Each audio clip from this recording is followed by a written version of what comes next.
आज एक ऐसी ही बहस शुरू हुई है जिसके केंद्र में साधु संत हैं। बाबा बागेश्वर से लेकर स्वामी रामदेव तक कई साधु संत कई बार हिंदू राष्ट्र की मांग उठा चुके हैं। इस बहस में नया ट्विस्ट द्वारका शारदा पीठ और ज्योतिष पीठ के शंकराचार्य स्वामी अवि मुक्तेश्वरानंद सरस्वती के एक बयान से आया।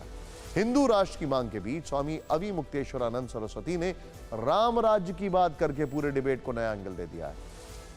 ज्योतिष पीठ के शंकराचार्य ने हिंदू राष्ट्र की मांग पर एक बड़ा बयान दिया। उन्होंने कहा कि देश को हिंदू राष्ट्र की नहीं, राम राज्य की जरूरत है।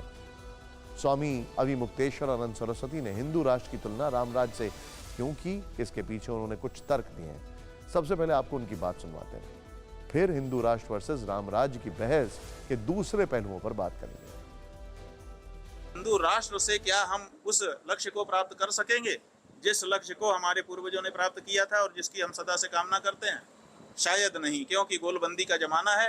हिंदू के नाम पे गोलबंदी हो जाएगी। जो ये कह देगा कि मैं हिंदू नहीं हूँ, उसके साथ परायेपन का व्यवहार हो जाएगा। अब ऐसी परिस्थिति में अगर हम हिंदू राष्ट्र की बात को मान लें तो कल को फिर वही गोलबंदी शुरू होगी। तो हम ये चाहते हैं कि अगर हम लोगों को अपना राज्य स्थापित करना ही है तो हम लोगों को राम राज्य की बात करनी चाहिए।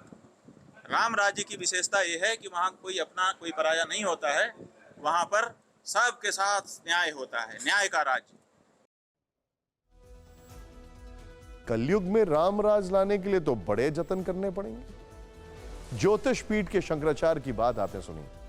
उन्होंने राम राज्य के समर्थन में 2-3 बड़े तर्क रखे। इन्हीं तर्कों के आधार पर उन्होंने हिंदू राष्ट्र का विरोध किया और राम राज्य का समर्थन किया। पहला तर्क, हिंदू राष्ट्र में हिंदू गोलबंदी हो जाएगी। इससे क्या होगा, यह भी स्वामी अवि मुक्तेश्वरानंद सरस्वती ने बताया। उन्होंने कहा कि जो हिंदू नहीं होगा उसके साथ हिंदू राष्ट्र में परायेपन का व्यवहार होगा। दूसरा तर्क, ज्योतिष पीठ के शंकराचार्य ने कहा राम राज्य में कोई अपना कोई पराया नहीं होता है।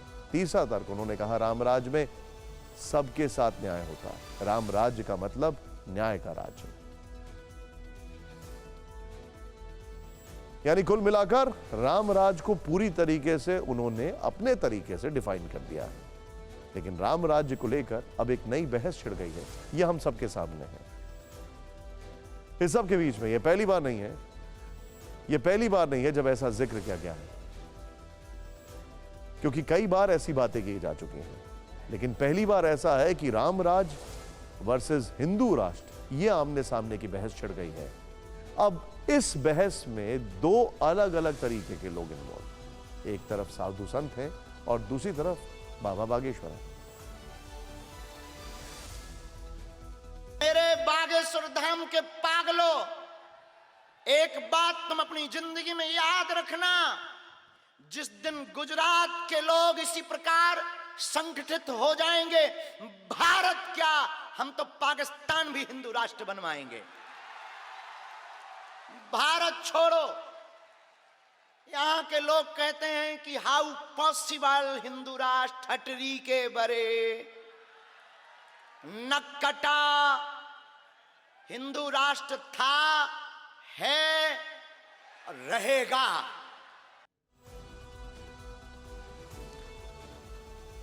यह पहली बार नहीं है जब बाबा बागेश्वर ने हिंदू राष्ट्र की बात की है। बाबा बागेश्वर पिछले कई महीने से हिंदू राष्ट्र का नारा बुलंद कर रहे हैं। हमने पिछले कुछ दिनों के दौरान बाबा बागेश्वर के हिंदू राष्ट्र को लेकर दिए गए बयानों पर एक रील बनाई। आप इसे जरूर देखें।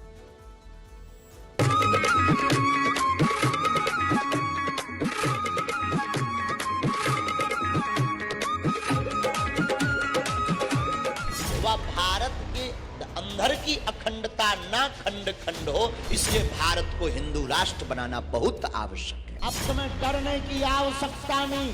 अगर तुम सब साथ हो तो भारत हिंदू राष्ट्र हो।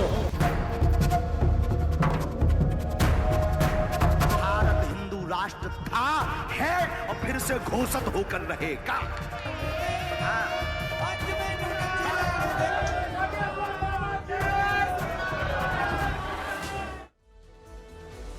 संतों के बीच बहस होने से सवाल खड़ा हुआ कि क्या हिंदू राष्ट्र और राम राज्य में कोई अंतर है।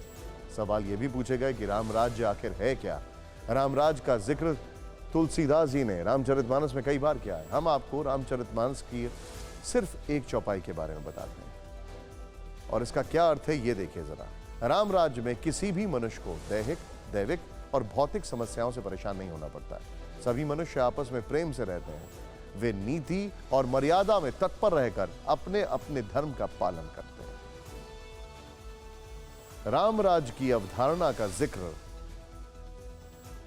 महात्मा गांधी जी ने भी अपनी किताबों में और लेखों में कई बार किया है। 20 मार्च 1930 को नवजीवन में गांधी जी ने स्वराज और रामराज्य नाम से एक लेख लिखा। गांधी जी ने इस लेख में रामराज्य शब्द का अर्थ डिटेल में बताया था। गांधी जी के अनुसार रामराज्य में गरीबों की संपूर्ण रक्षा होगी, सब कार्य धर्मपूर्वक किए जाएंगे और लोकमत का हमेशा आदर किया जाएगा। गांधी जी ने लेख में लिखा था कि अगर किसी को रामराज्य शब्द बुरा लगे तो मैं उसे धर्मराज कहूंगा। हिंदू राष्ट्र पर संघ का कहना है, आज ये भी जानना जरूरी है। संघ प्रमुख मोहन भागवत खुद अलग अलग मंचों से कई बार हिंदुत्व और हिंदू राष्ट्र को परिभाषित कर चुके हैं। संघ का काम इस बंधुभाव के लिए है और इस बंधुभाव के लिए एक ही आधार है, विविधता में एकता। वो विचार देने वाली हमारी चलती आई हुई विचारधारा है, उसको दुनिया हिंदुत्व कहती है। इसलिए हम कहते हैं कि हमारा हिंदू राष्ट्र है। हिंदू राष्ट्र है इसका मतलब इसमें मुसलमान नहीं चाहिए, ऐसा बिल्कुल नहीं होता। जिस दिन ये कहा जाएगा कि हाँ मुसलमान नहीं चाहिए, उस दिन वो हिंदुत्व नहीं रहेगा। एक ऐतिहासिक तथ्य आपको बताते हैं।